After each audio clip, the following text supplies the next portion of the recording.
What's going on, guys? It's Illuminastic, and as I'm sure all of you have heard, Joe Biden has stepped down from the presidential race, which in my opinion isn't real anyways, but first of all, I want to apologize for going back on my word. I said that I wouldn't do any more political streams, but that was partly because I was tired of the backlash and losing patrons. We're demonetized, so if you appreciate this content, please consider becoming a patron. And also supporting the channel through other means if you like, and please do hit the like button, share, subscribe, all that stuff. Okay, so first of all, I'm not a Trump supporter. I'm not doing this because I support any political party. I'm doing this because I'm appalled and I'm trying to make a positive contribution. Some people accuse me of being divisive with this content. By the way, I've hoodied and masked up so the deep state doesn't know who I am. Clandestine. It says no data. Am I streaming or not? Just a second, guys. Trying to figure out if this is true. Okay, excellent connection. Okay, so having said all that, I'm glad to see Joe Biden go. He is one of the worst human beings in the history of the U.S. political system. His legislation, like the 1994 crime bill, destroyed millions of lives unfairly. He is a private prison puppet and all sorts of terrible things. Obvious sexual predator. I found a video yesterday or the day before that absolutely proved that. There's like no question after watching this video. So he is a despicable human being, and I'm glad that he's gone. Okay, but Kamala Harris, and I said this when he was elected, if there's any worse politician in U.S. history, it's Kamala Harris. In fact, we're going to take a look at an article written by a liberal magazine about how terrifyingly, shockingly, sadistically evil this woman is. It is an absolute disgrace to the United States that you have to choose between Donald Trump and Kamala Harris, and it is an insult to the American people to put them in a position where many of them feel that they have to cast a vote for, you know, an abomination like Kamala Harris or Donald Trump. I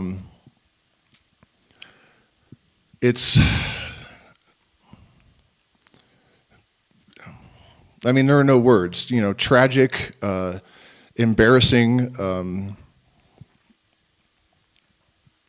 But so, you know, when Biden got elected, I said, you know, the worst thing that could happen is that, like, he dies and she becomes president. Because this is a woman who, not only did she say of Joe Biden a couple of weeks before she accepted the VP nomination, that the only thing we need to know about Joe Biden is whether he's more of a racist or a rapist. Just the simple fact that this is a person, a black woman, who would make that statement and then accept that nomination, she should be barred from being anywhere near any kind of position that requires integrity and substance and moral character. And that's before we even start looking at her record as a prosecutor. She, in direct violation of a Supreme Court ruling, she blocked prisoners, including ones that she knew were innocent, from being released on the grounds that they were doing labor for the state. That's keeping slavery, right? Keeping slaves. Her family, actually, incidentally, was the largest slave owners in Jamaica, right? And considering the lack of moral fabric of her family, she is so despicable that her own father doesn't speak to her to this day. He's actually spoken publicly about this. So, you know, again, I know a lot of people would and have and canceled their patronage because they feel like anything negative that is said about their candidate is reinforcing the other side, you know, and providing support for them. But I think the reality is that any decent person with any kind of moral fabric at this point has to speak out. the United States, the people of the United States cannot continue to compromise and just say, oh, we don't have any other choice, and then actually defend these people and promote them. You know, when you're saying good things about the presidency and the character of Joe Biden, thinking that you're encouraging people to go out and vote for him, you're just giving fuel to the other side. You're reinforcing the perception that you're a deranged lunatic, you know, because it's so obviously not true. It's a horrific circumstance, and I deeply sympathize with people who have been conditioned and indoctrinated that voting is a moral responsibility. People's parents bring them up to believe that no matter what, they're morally obligated to vote for whatever party the family supports. You know, these things are so deeply, fundamentally ingrained in people that it's, you know, really difficult for them to escape the constraints that have been imposed on them by these, I guess, traditions. And it's time for that to stop. There is no acceptable response to this except for revolt. I mean, at the very least, to cast a vote for somebody like RFK Jr. or, you know, anybody else to just refuse to comply with this ridiculous scenario that's being imposed on people. While we're on the subject, something happened with a couple of things with the Trump assassination, which I absolutely believe was staged, which is not to say that people weren't killed. That doesn't matter. If you are a military intelligence strategist or any kind of person of that ilk, innocent people dying is not relevant. That has, you know, if it serves their purposes even, American citizens or not, they will not hesitate to do it, right? I mean, it's silly to believe otherwise at this point. By the way, please do hit the like button. I appreciate that a lot. So, one of the things I feel compelled to comment on about the Trump assassination, I've seen a lot of people on X saying that the fact that this woman who, I haven't fact-checked this, but people are saying that she's like an assistant director of the FBI, was sitting in the line of fire looking unconcerned is proof that it was a deep state assassination attempt. That makes absolutely no sense. First of all, if there were two shooters, Kennedy was hit in the head directly in a moving car. So the idea that like two, with the technology we have now, first of all, I doubt they would be using guns if they were going to, deep state is going to assassinate someone. They would do it clandestinely. But especially if there's a clandestine inside job, why would you put an FBI officer where all the cameras are pointed? And if she really thought bullets were flying directly at her, unless she knew the plan was not to hit Trump, why would she be sitting in the line of fire? I mean, this is incredibly insane that people, it's confirmation bias. They're seeing what they want to see despite the, insanely obvious transparency of it. And again, if it wasn't for the context of Presidential Transition Project 2025 and the intent to purge the federal government of all of the other party, all the Democrats, left-leaning people, that's part of the plan, a staged assassination attempt would justify the necessity of that. I mean, it fits the political agenda so perfectly that even if you're a hardcore Republican, that should raise your eyebrows. And you really got to pay attention if you start making an argument like, it's shady that this FBI woman that knew what was happening was, looking unfazed. Yeah, you're right, but not for the reasons you think. She would have been in the line of fire and in front of all the cameras.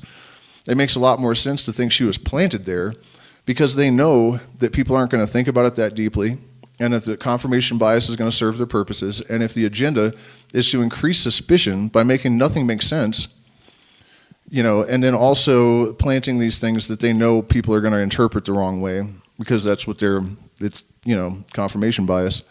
And then on top of all the other stuff, this kid had to oversee offshore bank accounts. He had no social media of any kind, no email, explosives. He had no income. He had, it's just ridiculously obvious, and it really doesn't matter whether it is Harris or Trump in terms of the incoming totalitarian state. Both of them are completely without conscience. You know, I mean, Donald Trump has spent his entire life, 1,100 lawsuits or something. 11 times he's been sued for sexual misconduct. In one case against an 11-year-old boy. All this stuff just came out, Epstein Island, that increases the probability dramatically that he was, you know, somehow involved down there. You know, I mean, it's just, it couldn't be more obvious on both sides. So let me mess with my OBS for a second so we can have a look at Kamala Harris's.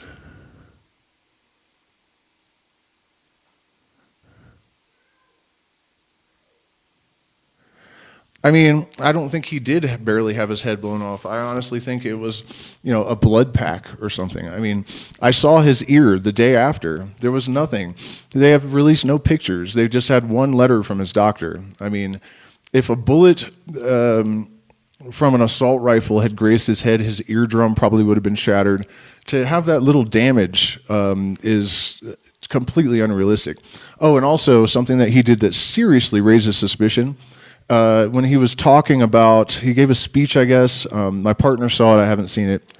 But she tells me that he said, "I'm not going to speak about it again because it hurts too much," which sounds an awful lot like they've told me not to talk about it because we're lying and I don't, you know, I'm not trying to get caught. I mean, it's just so shady, all of it. But here, let's have a look at Kamala Harris and her record and look at the options that they're actually giving you guys there. Let's get that situated. And let me shrink this window.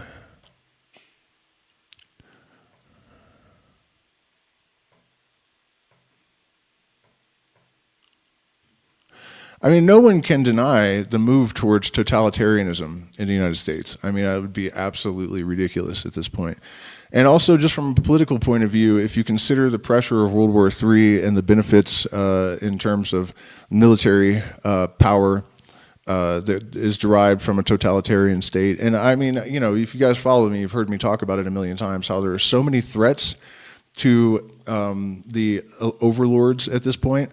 I think they're desperate. You know, consciousness is evolving rapidly to the point where, you know, people are in danger of awakening on a mass scale, and you really cannot govern people that have any degree of enlightenment. So let me see which, okay, I guess we're good here. Hopefully I'm out of the way enough that you guys will be able to see this article. Okay, so this is from a liberal magazine, so this is not like right-wing slander here. I guess I have to take off my disguise and expose my true identity.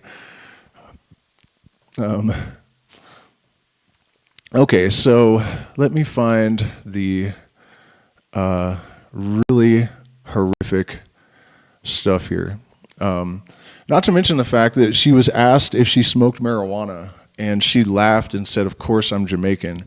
And she's put something like 2,500 people in jail, or convicted, and then, you know, hundreds in prison or something for nonviolent marijuana offenses. But California was experiencing 200% capacity in the prisons. There were not enough beds or medical personnel, extreme excess of bodies. In one prison, 54 prisoners shared a single toilet. Preventable deaths due to substandard and overstretched medical care occurred every 5 to 6 days. Suicidal inmates were locked in telephone both sides cages for 24 hours at a time. And long story short, there was legislation passed by the Supreme Court that found that California's prison system was in violation of its prisoners' Eighth Amendment rights. And despite its conservative tilt, the court identified prisoner release as the most effective method for ending the state's constitutional violation in a timely manner. And so Kamala Harris had been the state's attorney general for just over 4 months. But the Supreme Court ruling would have to be enacted on her watch. Every 6 months, the state would have to show it had decreased its prison population in compliance with a threshold overseen by a 3-judge district court panel, blah, blah, blah. It soon became clear that the state would hold out on complying with the judicial order. 2011 passed with little progress made on how the decarceration mandate, and by 2012, a report surfaced that proved the state actually intended to increase its prison population. In May of that year, Harris's office confirmed their intent not to comply with the order, but instead to seek its modification from 137% design capacity to 145%, a modification that was not permitted. The deadline for compliance was eventually extended to the end of 2013. Harris has been criticized on multiple occasions for fighting to keep people, including innocent ones, in prison, and this is where it gets really crazy. By April 2013, just 2 months from the initial deadline given in the Supreme Court decision, California still had 9,636 prisoners more than the court-imposed ceiling. The state submitted a proposal that involved relocating inmates to fire camps to fight wildfires and preventing out-of-state prisoners from being returned.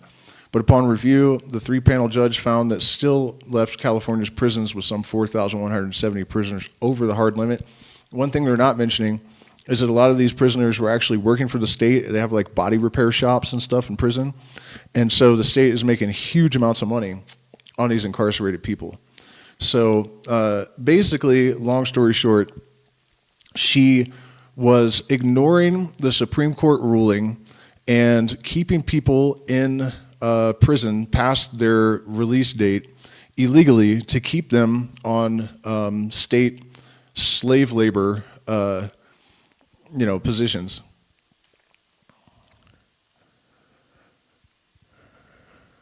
And so there's something about how her office basically submitted a letter saying that they needed to keep these prisoners even past their release date, which is completely illegal. I mean, can you imagine? And some of them she knew were innocent. The worst one was a guy who, I think he did 27 years in total, but for 18 years, it was evidence had surfaced that exonerated him. And I have to find this. You guys won't believe this. I mean, if there's any question in your mind that this woman is actually evil, this will get rid of it. Man, I should have organized this better before I jumped on. Okay, here you go. In the case of Daniel Larson, an ex-felon sentenced to 27 years to life under California's 3 strikes law, Harris argued that even if Danny was innocent, his conviction should not be reversed because he waited too long to file his petition. Can you imagine? Can you imagine being this much of a scumbag to do that to someone that she knew was innocent? In fact, this went to court many times where she was the prosecutor, and the judges called her unconscionable, evil, horrible. The list of things like that she was called by multiple judges in multiple courtrooms is like a paragraph long. I mean, it's mind-blowing that this person is allowed. She should be in prison, like she really should, especially since, she knew and admitted she didn't care that this guy was innocent. She had him on death row. She wasn't just trying to keep him incarcerated. She was trying to kill an innocent man.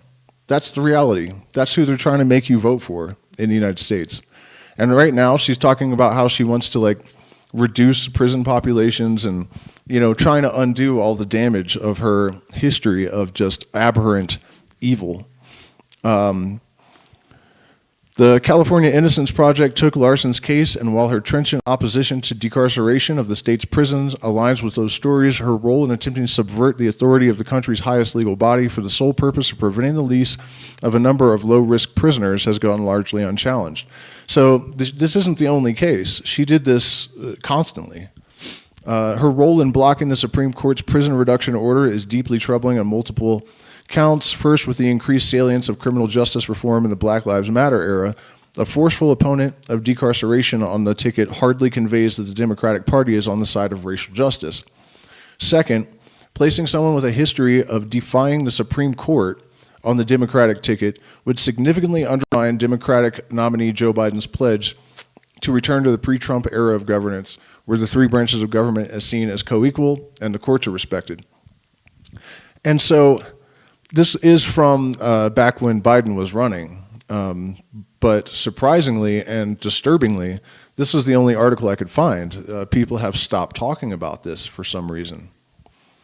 Let's see if there's anything else really significant in here. I don't think so. So I think my point is pretty well made. That in and of itself should be enough that Democrats should be absolutely horrified that they're being asked to support this woman as president of the United States. Refusing to uphold a Supreme Court ruling should basically be some form of treason, I would imagine. I mean, these are not minor infractions. This is tremendously disturbing history. And, not only that, but this woman is probably the single most hated politician universally in my recent memory. So what is to be done, And I know that almost no one will listen to me, and people think it's futile. But the reality is that if you know this and you still make a decision to go and cast a ballot, even if the elections are totally rigged, which in my opinion they absolutely are, I have said since 2020 that Trump was being engineered to be the figurehead of a one-party totalitarian state. Because the first thing you have to do to set up a totalitarian state is unify or consolidate the power under one party. And Trump will not really be the dictator. He is just a figurehead because the psychology of primates dictates that that is necessary. That's the only reason for it. The real overlords will be the same overlords. For people to believe that a billionaire like Donald Trump is actually not the deep state and against the deep state, and to see someone like Elon Musk supporting him, like the constant propaganda from Elon Musk on Twitter, and it's probably not even him. It's probably the FBI or some other propaganda engine that is just posting on his behalf with his permission. Like, it's absolutely insane and ridiculous. So, I got to keep it brief because I'm actually about to down. Travis Simpson, I agree that we should stop paying attention to the political theater to an extent, but I think that the gravity of the situation kind of demands some awareness, and I think for me, the problem is that as much as it hurts my ability to even, make money on this channel because I alienate people talking about this stuff, I have an obligation to speak about the things that I've observed, and also considering that my track record of predicting their behavior has been, frighteningly accurate. So, I have grounds to believe that I'm on the right track, and I have a moral obligation to try to spread awareness of this, and people say it's divisive, but I don't think it should be. I think it should be unifying because we should be realizing on both sides of the aisle that people are being duped on an astronomical level. And it is so obvious and transparent at this point that it is ringing absolute red alarms. These are the kind of circumstances that allow something like Nazi Germany to occur, And if you really think about it, the United States, the people of the United States have failed the world on astronomical levels by not responding to some of the even previous actions of their government. Nagasaki and Hiroshima come to mind for obvious reasons. 280,000 people killed, but only half of those when the bombs were dropped. The rest took 4 months to die of radiation sickness, moms, dogs, cats, babies, you name it. Shadows burned into the sidewalks. And that should have been enough to cause an uprising in the United States. And people accept the ridiculous excuses that, the government comes up with to explain hostility towards the United States. They hate freedom. It doesn't make any sense. Who hates freedom? They don't hate freedom. They don't hate your freedom. But think about how insane you look when you're, crying about terrorism when 5,000 people are killed, which is terrible, never mind the fact that it's a basic certainty at this point that the U.S. government had something to do with it, and you're nuking cities and talking about, these evil dictators that are killing civilians and stuff. I mean, people outside of the U.S. notice all this stuff, and it's time that we take responsibility. If it's supposed to be a democracy, even if it's a republic, if you are put in an untenable position, an unjustifiable position, even a horrific one at this point, and you make no stand, it's unforgivable, really. We have gotten to the point where people's comfort in their armchairs with their 2-car garages and whatnot, the degree to which that has pacified people, it can no longer be tolerated. And anyone that has any awareness of this, regardless of the consequences of social ostracization and ridicule and contempt of your fellow man, none of this stuff is a sufficient excuse to justify inaction at this point. So I'm going to drop this here because there's really not any more that needs to be said about it. And I have much more productive things to do tonight, the Golden Teachers and music and whatnot. But, when I heard about this today, I just, I couldn't keep my mouth shut because Kamala Harris is a despicable wretch. And the United States people have to demand better than, this slimy pedophile billionaire that spent his life ripping off blue-collar workers and families in order to feed his wealth. And, he's being glorified as a hero. And on the other side, you have this completely corrupt private prison puppet with this unconscionable record of horrific civil rights injustices. And the decisions she was making in California were obviously on behalf of the prison system, even regardless of the mandates of the Supreme Court. I mean, it's really time that people let this stuff sink in. And yeah, Project 2025. And, I mean, I know it's not easy, but this is the situation we're in, and we have to act in accordance with it. Any change that is possible can be affected by the right kind and degree of force through the proper medium to the proper object. If you follow this formula, there's no chance of failure. So let's apply this wisdom and get it done. Thank you guys so much for spending this time with me. Please hit the like button, share, subscribe, consider becoming a patron, and I'll see you guys again in a couple of days.